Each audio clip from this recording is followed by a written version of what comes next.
오늘 우리에게 주신 하나님의 말씀 보도록 하겠습니다. 오늘 우리에게 주신 하나님의 말씀은 마태복음 11장 16절로 19절까지 말씀입니다.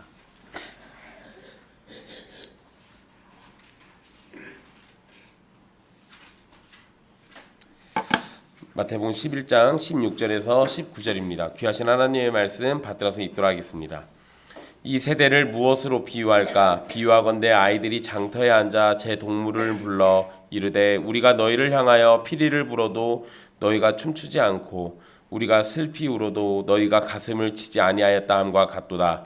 요한이 와서 먹지도 않고 마시지도 아니하매 그들이 말하기를 귀신이 들렸다 하더니 인자는 와서 먹고 마심에 말하기를 보라 먹기를 탐하고 포도주를 즐기는 사람이요 세리와 죄인의 친구로다 하니 지혜는 그 행한 일로 인하여 옳다함을 얻느니라. 아멘. 이 말씀은 살아계신 하나님의 말씀입니다.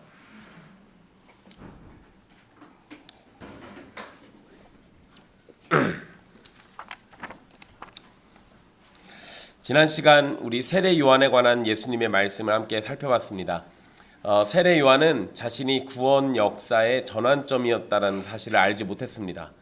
또한 자신이 위대한 선지자고 약속된 엘리야와 같은 인물이라는 점도 알지 못했습니다.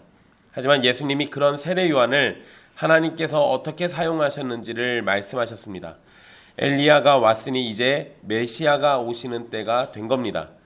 예수님의 말씀처럼 귀 있는 사람은 누구나 예수님의 말씀에 귀를 기울이고 언약을 따라서 오신 메시아 되시는 예수 그리스도를 믿어야만 구원에 이를 수 있습니다. 자, 오늘 말씀은 지난주 말씀에 이어서 비유로 주신 말씀의 내용들입니다. 예수님께서는 이 세대에 관한 비유를 들어서 말씀해 주시는데요. 이 세대 그리고 또 특별히 이 세대라고 이렇게 표현을 하시면서 사용하셨는데 예수님께서 이러한 단어, 이러한 표현을 사용하실 때는 대부분 부정적인 의미로 사용하신 겁니다. 그래서 악함, 불신, 거절 이런 것들이 나오는 문맥에서 당시의 사람들을 가리킬 때 이 세대라고 표현하세요. 그렇다는 얘기는 여기에서도 긍정적으로는 쓰시지 않았다는 겁니다. 예수님은 장터에서 놀고 있는 아이들을 비유로 사용하시는데요. 한 무리의 아이들이 장터에 앉아 있었고 이들은 다른 동물을 부르는 상황입니다. 자, 16절의 말씀으로는 이 세대가 장터에 앉아 있는 아이들인지 아니면 다른 동물들인지 정확하지가 않습니다.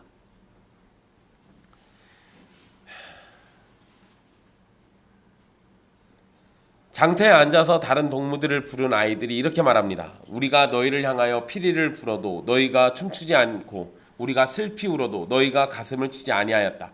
자, 아이들은 자신들이 두 개의 대조되는 놀이를 했는데요. 다른 동물들이 동참하지 않았음을 말합니다. 아이들이 말한 놀이는 춤추고 악기를 부는 잔치의 놀이 그리고 애곡하고 슬퍼하는 장례식 놀이입니다. 이 구절에서 말하고 있는 이 아이들이 누구이고 또 다른 동무들, 그러니까 이 말하는 아이들이 불렀던 그 다른 동무들이 누구인지에 대해서는 해석이 나눠집니다.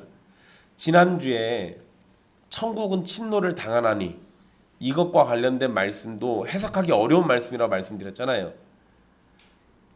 저는 굉장히 쉽게 설명한다고 한 것 같은데 자매들이 이해를 못해가지고 우리 교회에서 가장 똑똑한 혜인 자매가 이해를 못해서 저한테 물어보더라고요.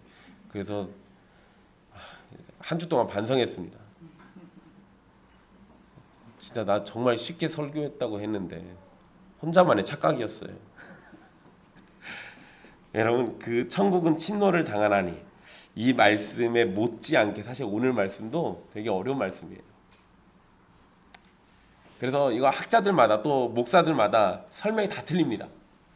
일단 말하는 아이들이 그러니까 여기 먼저 이 말했던 그 아이들이 예수님과 세례 요한을 가리키는 것이라면 함께 놀기를 거부하고 함께 울지 않은 자들은 이 세대가 되는 겁니다. 반대로 말하는 아이들이 만약에 이 세대라면 함께 놀기를 거부하고 함께 울지 않은 아이들은 예수님과 세례 요한이 되는 겁니다. 사실 여러분 이 부분은 근데 어떻게 이해를 해도 말은 다 됩니다. 이래서 어려워요. 그래서 학자들이나 목사들이 각자 설명하는 게 다 달라요. 하지만 문맥을 같이 이어서 봤을 때 18절, 19절과 연결해서 이해할 때 말하는 아이들이 예수님과 세례 요한이고 함께 놀기를 거부하는 자들이 이 세대의 사람들로 이해하면 됩니다. 그러면 문맥의 흐름과 잘 맞아요. 만약에 일단 말하는 아이들이 이 세대라면 일단 이것만 간단하게 얘기해 드린다면 이 세대의 아이들이 지금 장터에서 앉아서 놀고 있는 아이들인 거예요. 그런데 자기 다른 친구들을 부른 겁니다. 그래서 같이 놀자고 했는데 다른 친구들이 같이 안 놀았어요. 자, 이제 이걸 가지고 얘기한 건데 만약에 이렇게 된다면 이 세대들은 자신들이 세우고 만든 전통과 법대로 예수님과 세례 요한이 함께 놀지 않아서 함께 하지 않아서 그들이 화가 난 것으로 이해할 수 있습니다. 실제로 예수님과 세례 요한은 그 당시 유대인들이 하던 대로 안 했습니다. 특히 예수님 같은 경우는 그 당시 유대인들은 안 할 행동들을 많이 하셨어요. 지금까지의 기적들을 놓고 봤을 때 유대인이라면 절대 손대지 않을 중풍병자라든지 여자라든지 나병 환자라든지 막 다 만져요. 죽은 애도 만지잖아요. 혈루증 앓은 여인이 만졌는데 예수님 뭐라고 안 하시잖아요. 보통의 유대인들이라면 안 할 행동이에요. 그러니까 유대인들 기준으로 놓고 보면 우리가 하던 대로 예수님이 자꾸 안 하는 거예요. 그래서 화가 나는 걸로 이해할 수도 있는 겁니다. 그런데 우리는 이 반대된 의미로 오늘 말씀을 좀 보려고 해요. 말하는 아이들, 그러니까 장터에 앉아있던 그 아이들은 예수님과 세례 요한을 가리키는 것으로 이해하고 볼 겁니다. 그러면 피리를 불어도 춤추지 않은 일, 그거는 19절 말씀과 연결해서 이해하면 되고요. 슬피 울어도 가슴을 치지 않은 일은 18절과 연결해서 이해할 수 있습니다. 18절을 보면 예수님은 세례 요한에 관해서 말씀을 하시는데요. 세례 요한은 와서 먹지도 않고 마시지도 않았다라고 이렇게 얘기를 하세요. 또 이거 문자적으로 이해하시면 안 되겠죠. 왜냐하면 세례 요한은 광야의 선지자로 나타나서 금욕적인 삶을 살았지 아무것도 안 먹은 건 아니잖아요. 성경은 세례 요한이 메뚜기와 석청을 먹었다고 분명히 기록하고 있어요.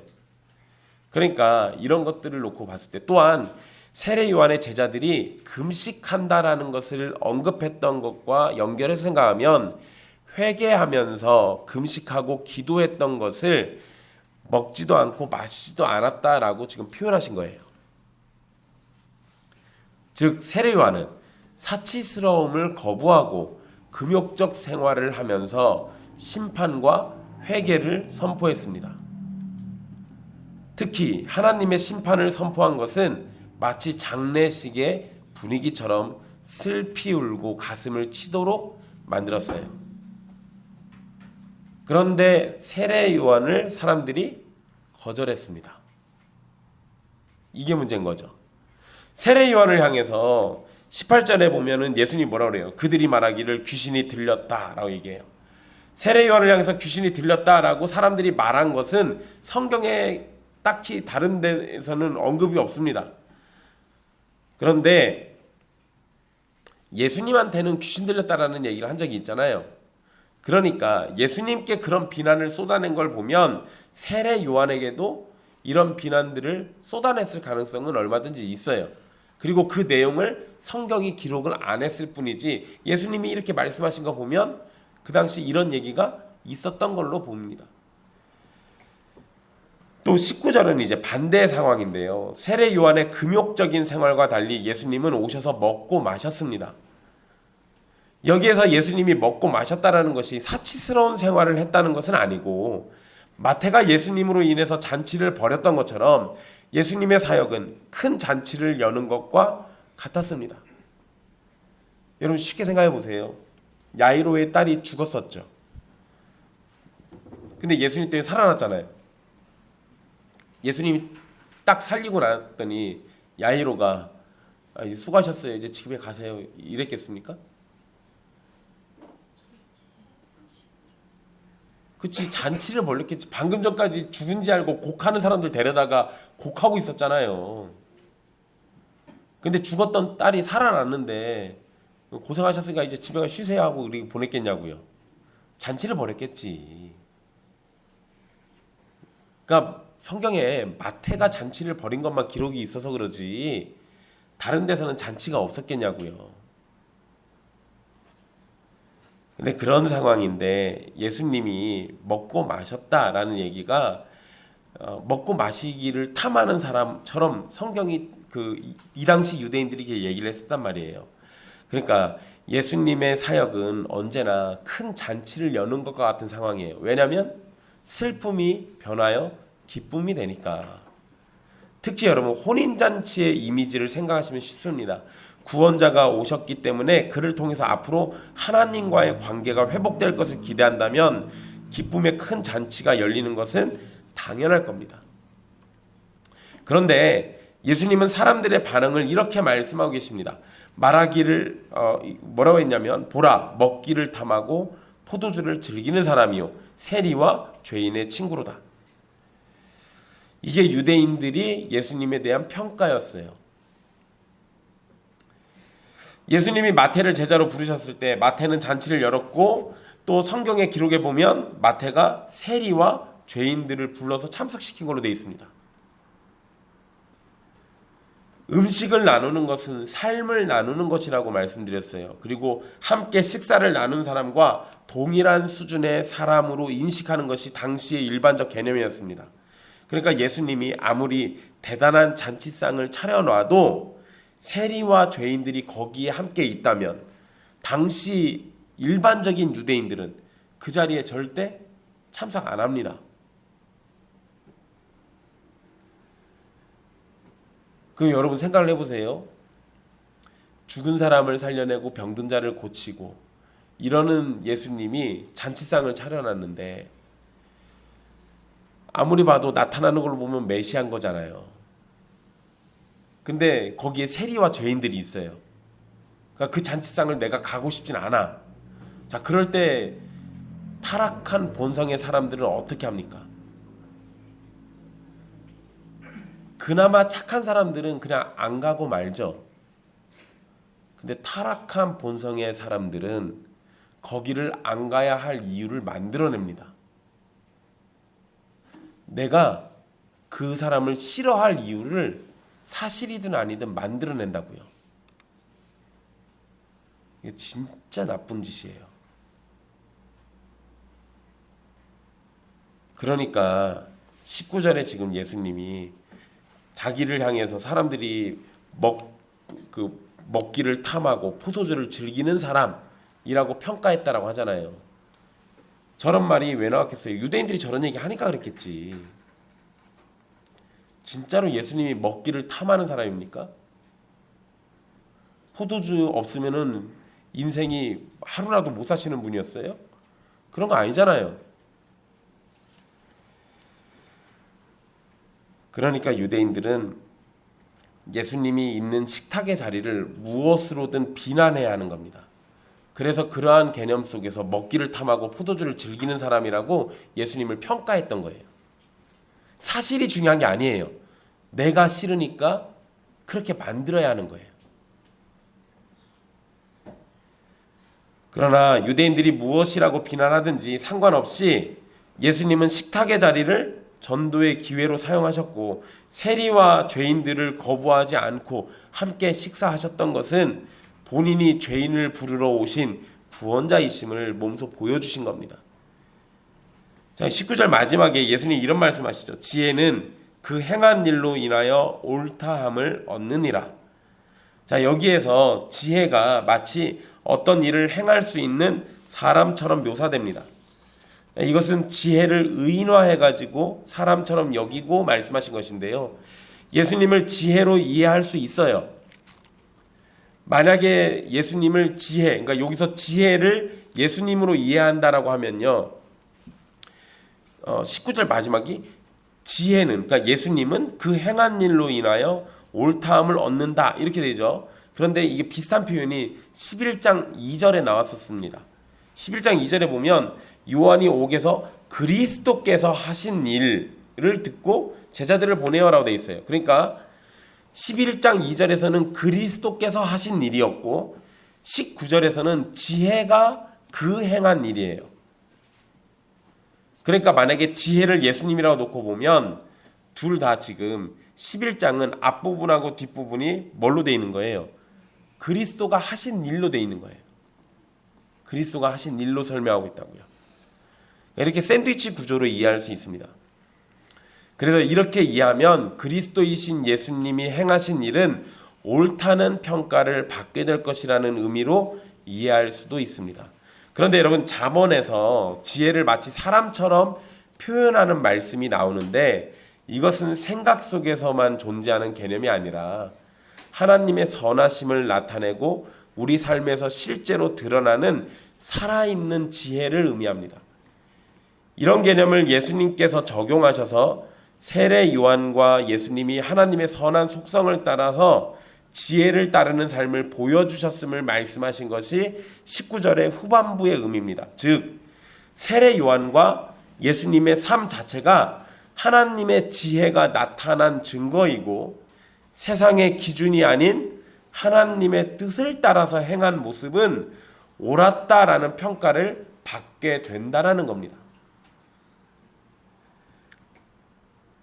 예수님의 이 말씀은 시간이 지난 후에 분명하게 나타나게 되는 건데요. 세례 요한이 살아있을 당시에는 따르는 제자들도 있긴 했지만 세례 요한의 선포를 거절했던 사람들도 있었습니다. 그리고 마태복음 21장 23절에서 27절 말씀으로 넘어가서 보면 사람들이 세례 요한을 선지자로 여기고 있음이 기록되어 있어요. 근데 그때가 언제냐? 세례 요한은 이미 죽고 난 다음이에요. 그러니까 요한이 죽고 난 이후에 세례 요한을 선지자라고 사람들이 여기고 있는 거예요. 살아있을 때는 선지자라고 여긴 사람도 있었지만 선지자가 아니길 바랬던 사람들도 많아요.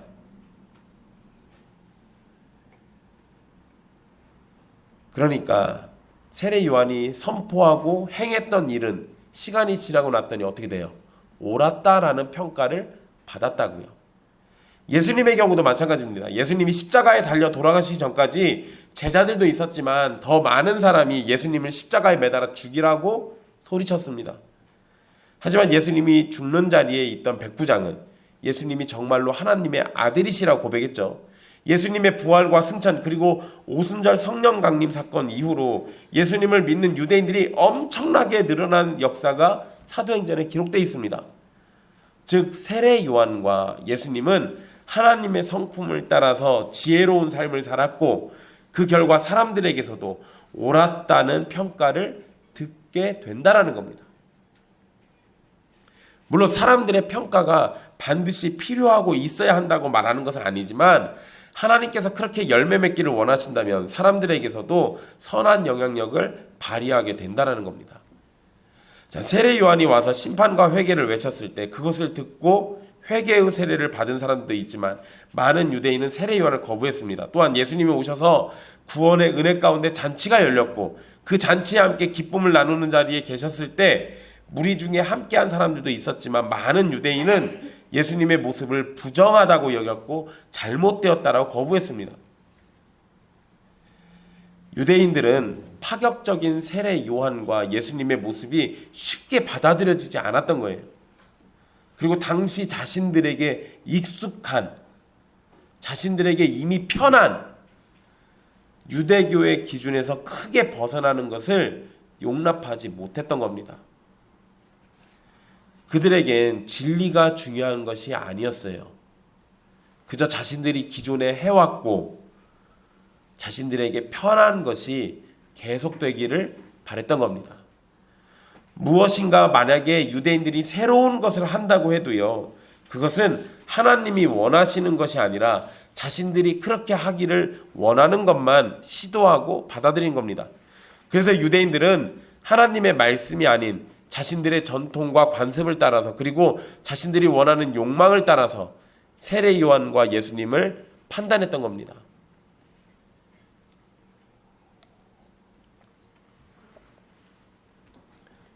그래서 세례 요한이 슬피 울어도 함께 울며 가슴치고 회개하는 것을 거부했던 거고, 예수님이 잔치를 열어서 크게 기뻐해도 세리와 죄인들이 함께 한다는 이유로 혐오하면서 예수님을 거부했던 겁니다.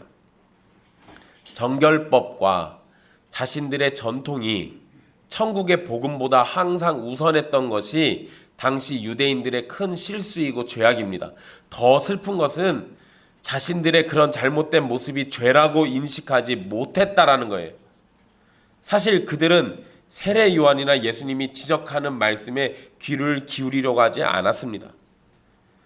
그들의 모습이 잘못되었음을 알려줘도 그들은 귀를 기울여 듣지 않았고 마음을 열고 들을 생각도 없었던 겁니다. 그러니 자신들의 죄에 죄를 더하는 모습만 나타났던 겁니다.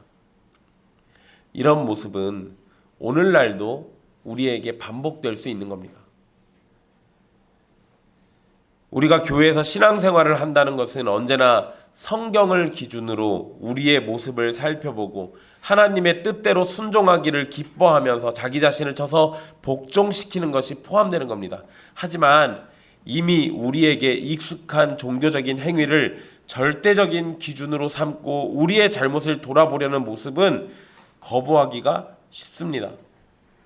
그래서 우리는 우리 안에 유대인과 같은 모습이 존재하는 것은 아닌지 비판적인 시각으로 자기 자신을 반성하고 살펴봐야 돼요. 그리고 회개의 자리로 나가야 합니다. 가장 간단한 거, 누구나 쉽게 범할 수 있는 거, 주일 예배. 여러분, 주일 예배 드리는 것에서 이런 종교적인 행위가 가장 쉽게 나타납니다. 주일 예배는 오전에 예배를 드리면 우리가 할 도리가 다 끝난 건 아니에요. 교회는 식사로 함께 사랑을 나누고 성도의 교제를 통해서 삶을 나누고 서로 사랑할 이유를 찾고 사랑으로 섬기려고 해야 합니다. 우리가 주일을 보낸다면 이러한 모습들이 주일날을 가득 채워야 하는 거예요. 또 우리 교회에서는 오후에 교리를 배우죠. 교리를 배우는 이유는 뭡니까? 하나님을 더 알고 하나님의 말씀을 통해서 하나님의 뜻대로 사는 삶을 배우기 위해서입니다. 그러면 이러한 배움의 시간에 함께 참여해서 하늘의 지식을 쌓고 하나님의 뜻대로 순종하기를 힘써야 마땅할 겁니다. 주일은 온전히 예배와 교제와 배움의 시간으로 사용하고 만약에 남는 시간이 있으면 구제와 사랑으로 섬기는 일을 해야 하는 겁니다. 물론 육체적인 쉼을 가지는 것도 유익하지만 영적인 체험과 은혜를 받는 일보다 우선하는 것은 아닙니다. 주일 예배를 빠지는 것도 마찬가지예요. 하나님께서 자기 백성이 예배하는 것을 무척이나 원하십니다. 예수님이 사마리아 여인과 얘기할 때 그랬잖아요. 하나님은 예배하는 자를 찾으신다고. 그러면 성도는 예배를 빠지지 않으려고 노력해야 합니다. 그런데 이 핑계 저 핑계로 예배 빠지면서 하나님을 참되게 사랑한다고 말할 수 있습니까? 아니요, 그럴 리가요. 게다가 빠지는 이유가 부득이한 상황이거나 어쩔 수 없는 일이라면 그러면 어쩌다 한 번씩은 우리가 그런 것들은 그럴 수밖에 없어요. 그러니까 회개하는 마음으로 그런 일들을 보내는 겁니다. 그런데 여러분, 그런 게 아니라 놀고 먹고 즐기기 위해서라면, 그래서 주일을 빠진다면, 구약의 이스라엘 백성들이 이딴 소리들을 냈습니다. 내일 죽으리니 먹고 마시자. 로마가 패망한 것도 이런 생각 때문이었어요.